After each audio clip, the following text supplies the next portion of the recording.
Assalamualaikum warahmatullahi wabarakatuh dan salam sejahtera. Bertemu kembali dengan saya Cikgu Yusof Omar. Pada hari ini saya nak memperkenalkan kepada kamu semua mengenai teknik penulisan isi karangan bahasa Melayu bahagian B SPM KSSM. Jadi mari kita lihat ya. Untuk menulis karangan yang mantap, cikgu menggunakan teknik IHH-CKUP.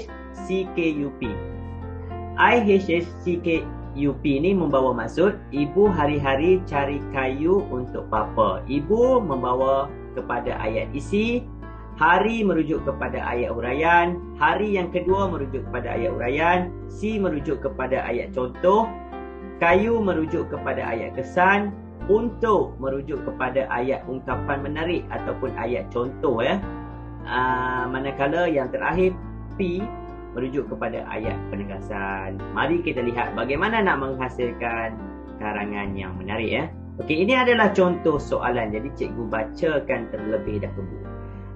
Karangan yang dipilih adalah berdasarkan domain awam ya. Jadi kita baca dulu arahan soalan yang diberikan. Menurut Kementerian Kesihatan Malaysia KKM, kira-kira 3.5 juta rakyat negara ini mengidap diabetes dengan tahap prevalent 17.5% daripadanya ialah orang dewasa berusia 18 tahun dan ke atas. Statistik ini menunjukkan Malaysia antara negara yang menunjukkan angka tertinggi di dunia dan di Asia mempunyai pesakit diabetes. Lebih membimbangkan dijangka 7 juta rakyat Malaysia berkemungkinan mengidap diabetes menjelang 2025. Sumber Harian Metro 11 Disember 2019. Okay, jadi kita baca arahan soalannya. Petikan akhbar di atas memperkatakan masalah kesihatan iaitu penyakit diabetes, gaya hidup seperti pola pemakanan yang tidak terkawal serta kurang melakukan aktiviti fizikal dikatakan antara penyumbang kepada peningkatan kes peningkatan penyakit kronik ini di Malaysia. Huraikan punca-punca penyakit kronik diabetes yang banyak memberikan implikasi buruk terhadap kesihatan rakyat Malaysia. Jadi berdasarkan soalan ini kita kena cari dua perkara dahulu sebelum kita membuat suatu karangan. Yang pertama adalah tema dan yang kedua adalah kehendak soalan.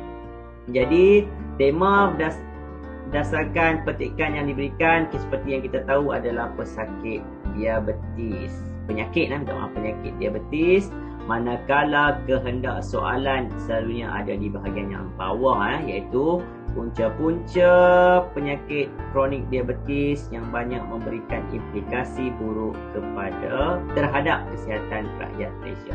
Jadi dia punya temanya adalah penyakit diabetes, manakala kehendak soalan adalah punca-punca penyakit kronik diabetes yang banyak memberikan implikasi buruk terhadap kesihatan rakyat Malaysia.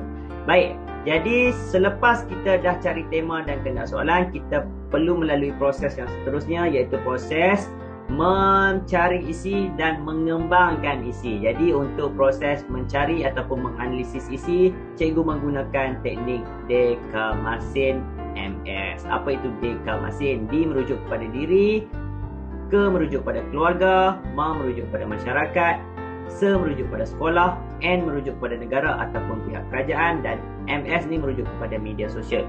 Jadi cikgu keluarkan isi berdasarkan kaedah ini dengan menggunakan domain dari iaitu jadi isi dari cikgu dah keluarkan iaitu pengambilan gula berlebihan, masalah obesiti dan tidak mengamalkan gaya hidup sihat. Manakala seterusnya untuk mencari lagi dua isi, cikgu mengeluarkan punca daripada pihak kerajaan iaitu kurangnya kempen masalah pemantauan yang kurang. Jika anak-anak pelajar boleh keluarkan isi dengan menggunakan keluarga, masyarakat, sekolah ataupun media sosial, terpulang kepada pelajar. Tapi pada hari ini cikgu hanya menggunakan domain diri dengan bahagian pihak kerajaan yang menjadi punca kepada peningkatan penyakit diabetes. Jadi dengan selepas itu saya telah memilih satu isi iaitu pengambilan gula berlebihan. Selepas kita dah memilih isi tersebut, kita perlu kembangkan ia iaitu kita kembangkan dengan menggunakan sebab apa, contoh, kesan dan ungkapan menarik. Selepas kita dah kembangkan, barulah kita menulis karangan. Jadi kalau nak menulis karangan ni, cikgu menggunakan formula yang sebentar tadi, iaitu ibu hari-hari cari kayu untuk bapa. Untuk ayat yang pertama, ayat isi. Jadi kita baca ayat isi. Antara punca penyakit diabetes tidak dapat dikawal adalah disebabkan pengambilan gula yang berlebihan. Di sebelah ini adalah bilangan patah perkataan. Ayat uraiannya, hal ini dikatakan demikian kerana rata-rata rakyat Malaysia sering mengabaikan risiko kesihatan dengan mengambil gula secara berlebihan. Ayat uraian yang kedua, hal ini begitu jelas apabila mereka sering kali mengambil makanan dan minuman segera secara berlebihan tanpa kawalan yang sepatutnya. Seterusnya ayat contoh, tamsilnya, golongan ini lebih gemar menjadikan sajian segera seperti air berkarbonat, snack, makanan franchise dan sebagainya sebagai sajian utama pada setiap hari. Ayat kesan, implikasinya mereka akan cepat lesu dan sering menjadi orang berisiko mengidapi penyakit kencing manis, merujuk kepada penyakit diabetes ya. Ayat ungkapan menarik, hal ini akan menyebabkan mereka kemurungan dan kecewa apabila mengetahui perkara tersebut. Persis kata peribahasa Melayu, ini adalah peribahasa yang cikgu pilih, iaitu sudah terhantuk baru tergandah. Dan akhir sekali ayat penegasan, kita menegaskan balik isi dan kehendak soalan kita. Tuntasnya pengambilan gula yang berlebihan ialah punca berlakunya penularan penyakit kronik ini kepada masyarakat di negara kita. Baik, jika kamu perhati di sini, setiap ayat ini ada penanda-penanda wacana yang menarik yang cikgu gunakan ya. Okay, jadi ini adalah contoh penanda wacana yang boleh kamu gunakan pada setiap ayat ini ya. Okay. Okay, ini adalah penanda wacana. Okay.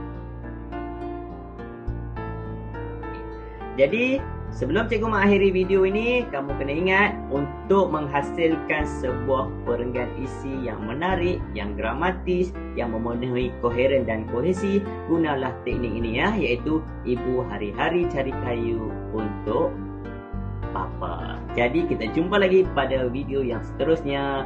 Sekian daripada saya. Wabillahi taufiq wal hidayah. Wassalamualaikum warahmatullahi wabarakatuh.